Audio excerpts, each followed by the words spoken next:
नमस्कार दोस्तों, चलिए जानते हैं उत्तर प्रदेश की फटाफट 50 बड़ी खबरों को सिर्फ 10 मिनट में। लेकिन उससे पहले आप यह वीडियो किस जगह से देख रहे हैं हमें कमेंट में जरूर बताएं। योगी आदित्यनाथ ने पत्रकारों के लिए बड़ा ऐलान करते हुए कहा कि प्रदेश के मान्यता प्राप्त पत्रकारों को जल्द ही कैशलेस स्वास्थ्य सुविधा दी जाएगी। गोरखपुर में आयोजित कार्यक्रम में उन्होंने बताया कि पत्रकारों को प्रमाण पत्र और आई कार्ड भी जारी किए जाएंगे ताकि उनकी पहचान सुनिश्चित हो सके। इस योजना का उद्देश्य पत्रकारों को सुरक्षा और सुविधा देना है, जिससे वे बिना चिंता के अपना काम कर सकें और सरकार भी उन्हें योजनाओं से आसानी से जोड़ सके। उत्तर प्रदेश सरकार ने भीमराव अंबेडकर जयंती से पहले हर विधानसभा में उनके 10 स्मारकों के कायाकल्प का बड़ा फैसला लिया है। इस योजना पर करीब 403 करोड़ रुपए खर्च किए जाएंगे और इसे कैबिनेट से मंजूरी मिल चुकी है। सरकार इसे सामाजिक सम्मान और विकास से जोड़कर देख रही है और माना जा रहा है कि यह कदम 2027 चुनाव से पहले दलित समाज को साधने की रणनीति का हिस्सा है। उत्तर प्रदेश अधीनस्थ सेवा चयन आयोग ने यूपीपीटी पास उम्मीदवारों के लिए एक्साइज कांस्टेबल के 722 पदों पर भर्ती का नोटिफिकेशन जारी किया है। यह भर्ती मुख्य परीक्षा के आधार पर होगी और इसकी नियुक्ति प्रयागराज स्थित आबकारी आयुक्त कार्यालय में की जाएगी। इच्छुक अभ्यर्थी आयोग की आधिकारिक वेबसाइट पर जाकर आवेदन कर सकते हैं और यह उनके लिए सरकारी नौकरी पाने का अच्छा अवसर माना जा रहा है। मुख्यमंत्री योगी आदित्यनाथ ने प्रदेश में हर किसान की फार्मर रजिस्ट्री सुनिश्चित करने के लिए विशेष अभियान चलाने के निर्देश दिए हैं। अब ग्राम पंचायत स्तर पर कैंप लगाकर किसानों का पंजीकरण किया जाएगा और वहीं उनकी समस्याओं का समाधान भी किया जाएगा। सरकार का लक्ष्य है कि रजिस्ट्री को सभी कृषि योजनाओं से जोड़कर किसानों को प्राथमिकता से लाभ दिया जा सके। रामपुर जिले ने ई ऑफिस व्यवस्था में प्रदेश में पहला स्थान हासिल कर एक मिसाल पेश की है। जिलाधिकारी अजय कुमार द्विवेदी के नेतृत्व में 73,000 से अधिक फाइलों का डिजिटल संचालन किया गया, जिससे कामकाज में पारदर्शिता और तेजी आई है। लापरवाह अधिकारियों पर सख्ती और लगातार निगरानी इस सफलता का मुख्य कारण रही है। मुख्यमंत्री योगी आदित्यनाथ ने प्रदेश में महिला सुरक्षा को लेकर बड़ा फैसला लिया है। अब सभी जिलों में पिंक पेट्रोलिंग को और मजबूत किया जाएगा। इसके तहत महिला पुलिसकर्मियों की संख्या बढ़ाई जाएगी और संवेदनशील क्षेत्रों में विशेष निगरानी रखी जाएगी। सरकार का कहना है कि इससे महिलाओं को सुरक्षित माहौल मिलेगा और अपराध पर लगाम लगेगी। लखनऊ में नगर निगम ने अवैध कब्जों के खिलाफ बड़ा अभियान चलाया। कई बाजारों और सड़कों से अतिक्रमण हटाया गया, जिससे ट्रैफिक व्यवस्था सुधरी। हालांकि व्यापारियों ने इस कार्रवाई का विरोध किया और प्रशासन पर पक्षपात का आरोप लगाया। नोएडा में बढ़ते प्रदूषण को लेकर प्रशासन सख्त हो गया है। निर्माण स्थलों पर धूल नियंत्रण के लिए नई गाइडलाइन लागू की गई है। नियम तोड़ने पर भारी जुर्माना लगाने की चेतावनी दी गई है। इससे बिल्डर्स में हड़कंप मच गया है। कानपुर में एक बड़ा साइबर फ्रॉड गिरोह पकड़ा गया है। यह गिरोह फर्जी कॉल के जरिए लोगों से बैंक डिटेल लेकर लाखों रुपए ठग रहा था। पुलिस ने कई आरोपियों को गिरफ्तार कर उनके पास से डिजिटल उपकरण बरामद किए हैं। वाराणसी में धार्मिक स्थल के पास विवाद को लेकर 2 समुदायों के बीच तनाव की स्थिति बन गई। प्रशासन ने मौके पर भारी पुलिस बल तैनात कर हालात को काबू में किया। अधिकारियों ने लोगों से शांति बनाए रखने की अपील की है। मेरठ में फर्जी दस्तावेजों के जरिए सरकारी नौकरी दिलाने वाले गिरोह का खुलासा हुआ है। पुलिस ने मास्टरमाइंड समेत कई लोगों को गिरफ्तार किया। आरोपियों ने सैकड़ों युवाओं से लाखों रुपये ठगे थे। प्रयागराज में प्रतियोगी छात्रों ने पेपर लीक के आरोप को लेकर प्रदर्शन किया। छात्रों ने परीक्षा प्रक्रिया में पारदर्शिता की मांग की। प्रशासन ने जांच के आदेश दिए हैं और दोषियों पर कार्रवाई का भरोसा दिया है। गोरखपुर में स्वास्थ्य सेवाओं को बेहतर बनाने के लिए नए मेडिकल उपकरण खरीदे जाएंगे। सरकार ने इसके लिए अतिरिक्त बजट मंजूर किया है। इससे मरीजों को बेहतर इलाज मिलने की उम्मीद जताई जा रही है। आगरा में ताजमहल के आसपास सुरक्षा व्यवस्था और कड़ी कर दी गई है। संदिग्ध गतिविधियों पर नजर रखने के लिए अतिरिक्त सीसीटीवी कैमरे लगाए जा रहे हैं। पर्यटन सीजन को देखते हुए यह कदम उठाया गया है। अयोध्या में रामनवमी के बाद भी श्रद्धालुओं की भीड़ लगातार बनी हुई है। प्रशासन ने दर्शन व्यवस्था को सुचारू रखने के लिए नई योजना लागू की है। सुरक्षा एजेंसियां भी हाई अलर्ट पर हैं। पर गाजियाबाद में स्कूल बस हादसे के बाद परिवहन विभाग ने सख्ती बढ़ा दी है। सभी स्कूल वाहनों की फिटनेस जांच अनिवार्य कर दी गई है। नियम तोड़ने पर लाइसेंस रद्द करने की चेतावनी दी गई है। झांसी में सूखे की समस्या को देखते हुए किसानों के लिए राहत पैकेज की तैयारी शुरू हो गई है। सरकार जल्द ही सहायता राशि जारी कर सकती है। इससे प्रभावित किसानों को बड़ी राहत मिलेगी। बरेली में पुलिस और बदमाशों के बीच मुठभेड़ हुई, जिसमें एक आरोपी घायल हो गया।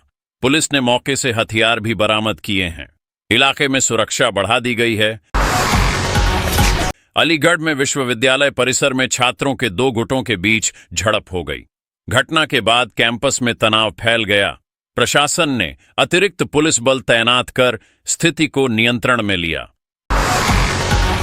मथुरा में यमुना नदी के प्रदूषण को लेकर फिर से चिंता बढ़ गई है। पर्यावरण विशेषज्ञों ने सरकार से सख्त कदम उठाने की मांग की है। इस मुद्दे पर राजनीतिक बयानबाजी भी तेज हो गई है। सहारनपुर में लकड़ी तस्करी का बड़ा मामला सामने आया है। वन विभाग ने छापेमारी कर भारी मात्रा में लकड़ी जब्त की। इस कार्रवाई से तस्करों में हड़कंप मच गया है। लखनऊ में सरकारी अस्पतालों में दवाइयों की कमी की शिकायतें सामने आई हैं। मरीजों को बाहर से दवाइयां खरीदनी पड़ रही हैं। विपक्ष ने इस मुद्दे पर सरकार को घेरा है। नोएडा में आईटी कंपनियों में नई भर्तियों की घोषणा हुई है। इससे युवाओं को रोजगार के नए अवसर मिलेंगे। कई बड़ी कंपनियां अपने ऑफिस का विस्तार कर रही हैं। कानपुर में गंगा नदी के बढ़ते प्रदूषण पर रिपोर्ट जारी हुई है। इसमें कई फैक्ट्रियों को जिम्मेदार ठहराया गया है। प्रशासन ने इनके खिलाफ कार्रवाई की तैयारी शुरू कर दी है। वाराणसी में स्मार्ट सिटी परियोजना की प्रगति की समीक्षा की गई। अधिकारियों को काम तेज करने के निर्देश दिए गए हैं। देरी होने पर सख्त कार्रवाई की चेतावनी दी गई है। मेरठ में खेल प्रतियोगिता में धांधली के आरोप लगे हैं। खिलाड़ियों ने निष्पक्ष जांच की मांग की है। खेल विभाग ने मामले की जांच शुरू कर दी है। प्रयागराज में कोर्ट के एक बड़े फैसले से वर्षों पुराना जमीन विवाद खत्म हो गया। फैसले के बाद दोनों पक्षों ने राहत की सांस ली। प्रशासन ने सुरक्षा के इंतजाम किए। गोरखपुर में शिक्षा व्यवस्था को सुधारने के लिए नई डिजिटल योजना लागू की गई है। स्कूलों में स्मार्ट क्लास शुरू की जाएंगी। इससे छात्रों को आधुनिक शिक्षा मिलेगी। आगरा में होटल में संदिग्ध परिस्थितियों में एक व्यक्ति की मौत हो गई। पुलिस ने मामला दर्ज कर जांच शुरू कर दी है। पोस्टमार्टम रिपोर्ट का इंतजार किया जा रहा है। गाजियाबाद में अवैध निर्माण पर बुलडोजर कार्रवाई की गई। कई इमारतों को गिराया गया, जिससे इलाके में हड़कंप मच गया। प्रशासन ने चेतावनी दी कि आगे भी अभियान जारी रहेगा। उत्तर प्रदेश में विकास कार्यों को गति मिल रही है, जिसमें आगरा मेट्रो परियोजना का हाई स्पीड ट्रायल जल्द शुरू होने जा रहा है। इस कार्यक्रम में मुख्यमंत्री योगी आदित्यनाथ के शामिल होने की संभावना है, जबकि उद्घाटन प्रधानमंत्री कर सकते हैं। वहीं ग्रेटर नोएडा में 26,1 एकड़ में मेट्रो यूनिवर्सिटी बनाने की मंजूरी दी गई है, जो आधुनिक शिक्षा का केंद्र बनेगी। लखनऊ में उत्तर प्रदेश प्रदूषण नियंत्रण बोर्ड ने अपनी पहली इन हाउस पत्रिका प्रवाह का विमोचन किया।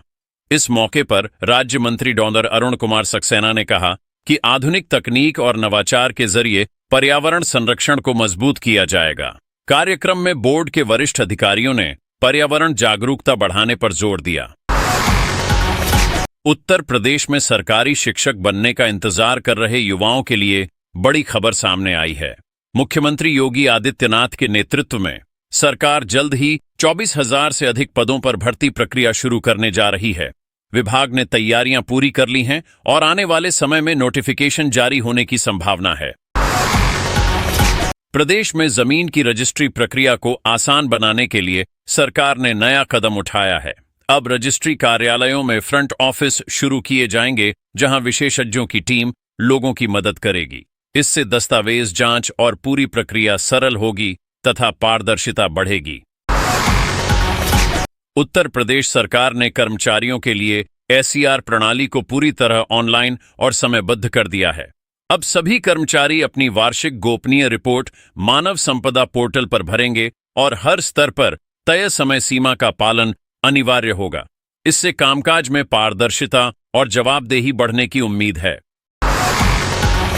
प्रदेश में रोडवेज यात्रियों के लिए मिलीजुली खबर सामने आई है, जहां टोल टैक्स बढ़ने के कारण बस किराया महंगा हो सकता है।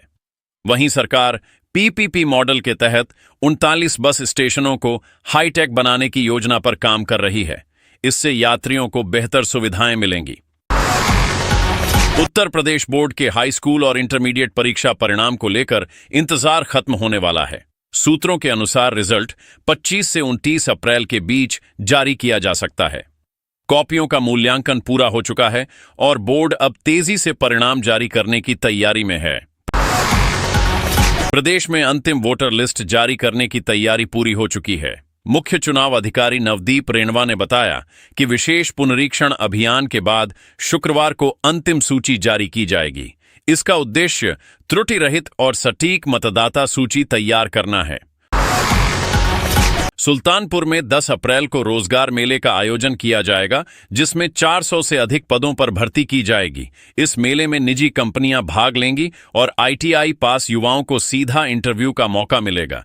यह युवाओं के लिए रोजगार का बड़ा अवसर माना जा रहा है।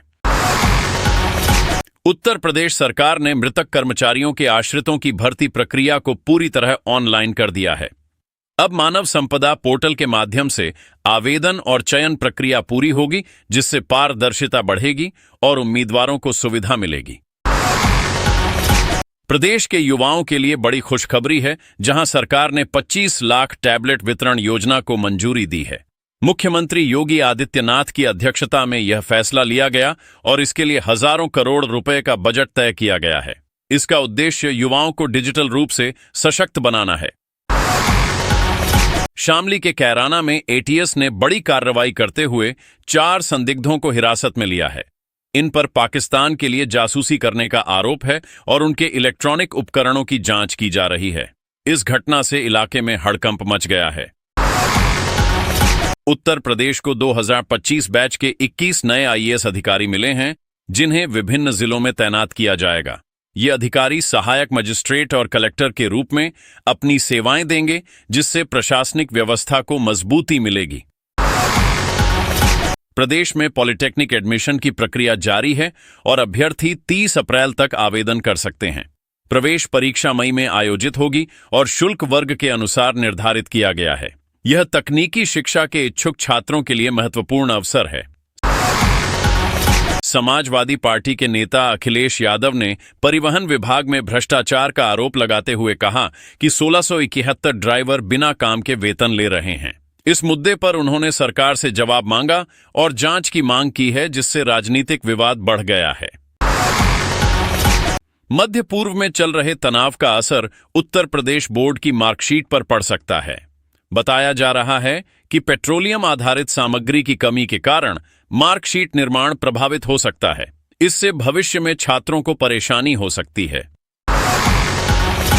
प्रदेश के शिक्षा मित्रों के लिए बड़ी राहत की खबर आई है, जहां सरकार ने उनका मानदेय बढ़ाकर 18,000 रुपये प्रतिमाह कर दिया है। इस फैसले से लाखों शिक्षा मित्रों को लाभ मिलेगा और इसे जल्द लागू करने की तैयारी है। पंचायत चुनाव को लेकर बड़ा बयान सामने आया है, जिसमें मंत्री संजय निषाद ने कहा कि चुनाव 2027 विधानसभा चुनाव के बाद होंगे। इस बयान से राजनीतिक हलचल तेज हो गई है और कई नेताओं की रणनीति प्रभावित हुई है। लखनऊ में उत्तर प्रदेश प्रदूषण नियंत्रण बोर्ड ने प्रवाह पत्रिका के माध्यम से पर्यावरण जागरूकता बढ़ाने की पहल की है। कार्यक्रम में विशेषज्ञों ने सतत विकास और प्रदूषण नियंत्रण पर विस्तार से चर्चा की। बिजली व्यवस्था में बड़ा बदलाव करते हुए प्रीपेड स्मार्ट मीटर की अनिवार्यता खत्म कर दी गई है। अब उपभोक्ता अपनी इच्छा से मीटर लगवा सकेंगे और यह फैसला केंद्र के निर्देश पर लागू किया गया है, जिससे लोगों को राहत मिली है। योगी आदित्यनाथ ने प्रदेश में स्वास्थ्य सेवाओं को और मजबूत बनाने के लिए बड़ा फैसला लिया है। अब सभी जिला अस्पतालों को हाईटेक बनाने की योजना शुरू की जाएगी। इसके तहत आधुनिक मशीनें, डॉक्टरों की संख्या और डिजिटल रिकॉर्ड सिस्टम को बढ़ाया जाएगा। सरकार का मानना है कि इससे मरीजों को बेहतर इलाज मिलेगा। ग्रामीण इलाकों में भी स्वास्थ्य सुविधाएं पहुंचाने पर जोर दिया जाएगा। इसके लिए अलग से बजट का प्रावधान किया गया है। अधिकारियों को समयबद्ध तरीके से काम पूरा करने के निर्देश दिए गए हैं। लापरवाही करने वालों पर सख्त कार्रवाई की चेतावनी दी गई है। उत्तर प्रदेश में कानून व्यवस्था को लेकर सरकार ने नया अभियान शुरू किया है। मुख्यमंत्री योगी आदित्यनाथ ने पुलिस विभाग को अपराध पर सख्त कार्रवाई के निर्देश दिए हैं। सभी जिलों में रात की गश्त बढ़ाई जाएगी और संवेदनशील क्षेत्रों में विशेष निगरानी रखी जाएगी। अपराधियों के खिलाफ लगातार अभियान चलाया जाएगा। पुलिस को तकनीक के इस्तेमाल पर भी जोर देने को कहा गया है। सीसीटीवी और ड्रोन निगरानी को बढ़ाया जाएगा। सरकार का दावा है कि इससे अपराध दर में कमी आएगी। आम जनता में सुरक्षा की भावना मजबूत होगी। अधिकारियों को नियमित रिपोर्ट देने के निर्देश दिए गए हैं। कानून व्यवस्था को लेकर सरकार पूरी तरह सख्त नजर आ रही है। लखनऊ में ट्रैफिक व्यवस्था सुधारने के लिए बड़ा प्लान तैयार किया गया है। शहर के मुख्य चौराहों पर स्मार्ट ट्रैफिक सिस्टम लगाया जाएगा। इससे सिग्नल अपने आप ट्रैफिक के हिसाब से काम करेंगे। जाम की समस्या को कम करने के लिए नई पार्किंग व्यवस्था भी बनाई जाएगी।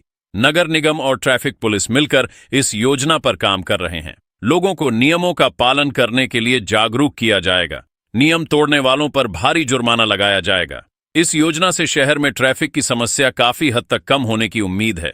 रोजाना सफर करने वाले लोगों को राहत मिलेगी। प्रशासन इसे जल्द लागू करने की तैयारी में है। नोएडा में आईटी और स्टार्टअप सेक्टर को बढ़ावा देने के लिए नई नीति लागू की गई है। सरकार ने निवेशकों को आकर्षित करने के लिए कई सुविधाएं देने का ऐलान किया है। इसमें टैक्स में छूट और आसान लाइसेंस प्रक्रिया शामिल है। नई कंपनियों को जमीन और इंफ्रास्ट्रक्चर में भी मदद दी जाएगी। इससे रोजगार के नए अवसर पैदा होंगे। युवाओं को अपने शहर में ही नौकरी मिलने की संभावना बढ़ेगी। सरकार का लक्ष्य नोएडा को बड़ा टेक हब बनाना है। कई बड़ी कंपनियों ने इसमें रुचि दिखाई है। आने वाले समय में यह क्षेत्र तेजी से विकसित हो सकता है। यह कदम आर्थिक विकास के लिए महत्वपूर्ण माना जा रहा है। प्रयागराज में शिक्षा व्यवस्था को बेहतर बनाने के लिए नई पहल शुरू की गई है। स्कूलों में स्मार्ट क्लास और डिजिटल बोर्ड लगाए जाएंगे। छात्रों को ऑनलाइन कंटेंट और ई लर्निंग की सुविधा दी जाएगी। शिक्षकों को भी नई तकनीक का प्रशिक्षण दिया जाएगा। इससे पढ़ाई का स्तर सुधारने की कोशिश की जा रही है। सरकार का कहना है कि इससे छात्रों का भविष्य मजबूत होगा। ग्रामीण स्कूलों पर विशेष ध्यान दिया जा रहा है। वहां भी डिजिटल सुविधाएं पहुंचाने की योजना है। शिक्षा के क्षेत्र में यह बड़ा बदलाव माना जा रहा है। इससे प्रतियोगी परीक्षाओं की तैयारी में भी मदद मिलेगी। गोरखपुर में किसानों के लिए नई सिंचाई योजना शुरू की गई है। सरकार ने नहरों और ट्यूबवेल की व्यवस्था को सुधारने का निर्णय लिया है। इससे किसानों को समय पर पानी मिल सकेगा। फसल उत्पादन बढ़ाने के लिए आधुनिक तकनीक का इस्तेमाल किया जाएगा। किसानों को जागरूक करने के लिए शिविर भी लगाए जाएंगे। इस योजना से लागत कम और उत्पादन ज्यादा होने की उम्मीद है। सरकार किसानों की आय बढ़ाने पर लगातार काम कर रही है। अधिकारियों को गांव-गांव जाकर स्थिति का जायजा लेने को कहा गया है। यह योजना किसानों के लिए राहत लेकर आ सकती है। कृषि क्षेत्र में इसका बड़ा असर देखने को मिलेगा। मेरठ में खेल सुविधाओं को बढ़ाने के लिए नया स्पोर्ट्स कॉम्प्लेक्स बनाया जाएगा। इसमें आधुनिक खेल उपकरण और ट्रेनिंग सेंटर होंगे। युवाओं को खेल के क्षेत्र में आगे बढ़ने का मौका मिलेगा। सरकार का लक्ष्य खिलाड़ियों को अंतर्राष्ट्रीय स्तर पर तैयार करना है। इसके लिए कोचिंग और ट्रेनिंग की विशेष व्यवस्था की जाएगी। स्कूल और कॉलेज के छात्रों को भी इसमें शामिल किया जाएगा। इससे खेलों के प्रति रुचि बढ़ेगी। स्थानीय खिलाड़ियों को बड़ी सुविधा मिलेगी। रोजगार के अवसर भी पैदा होंगे। यह योजना खेल विकास के लिए अहम मानी जा रही है। आगरा में पर्यटन को बढ़ावा देने के लिए नई योजना लागू की गई है। ऐतिहासिक स्थलों के आसपास सुविधाएं बढ़ाई जाएंगी। पर्यटकों के लिए गाइड और सुरक्षा व्यवस्था को मजबूत किया जाएगा। होटल और परिवहन सेवाओं में भी सुधार किया जाएगा। सरकार का लक्ष्य पर्यटन से आय बढ़ाना है। स्थानीय लोगों को रोजगार के नए अवसर मिलेंगे। विदेशी पर्यटकों को आकर्षित करने के लिए विशेष अभियान चलाया जाएगा। शहर की साफ सफाई पर भी ध्यान दिया जाएगा। यह योजना पर्यटन उद्योग के लिए फायदेमंद साबित हो सकती है। आगरा को और विकसित पर्यटन केंद्र बनाने की तैयारी है। गोरखपुर में किसानों के लिए नई सिंचाई योजना शुरू की गई है। सरकार ने नहरों और ट्यूबवेल की व्यवस्था को सुधारने का निर्णय लिया है। इससे किसानों को समय पर पानी मिल सकेगा। फसल उत्पादन बढ़ाने के लिए आधुनिक तकनीक का इस्तेमाल किया जाएगा। किसानों को जागरूक करने के लिए शिविर भी लगाए जाएंगे। इस योजना से लागत कम और उत्पादन ज्यादा होने की उम्मीद है। सरकार किसानों की आय बढ़ाने पर लगातार काम कर रही है। अधिकारियों को गांव-गांव जाकर स्थिति का जायजा लेने को कहा गया है। यह योजना किसानों के लिए राहत लेकर आ सकती है। कृषि क्षेत्र में इसका बड़ा असर देखने को मिलेगा।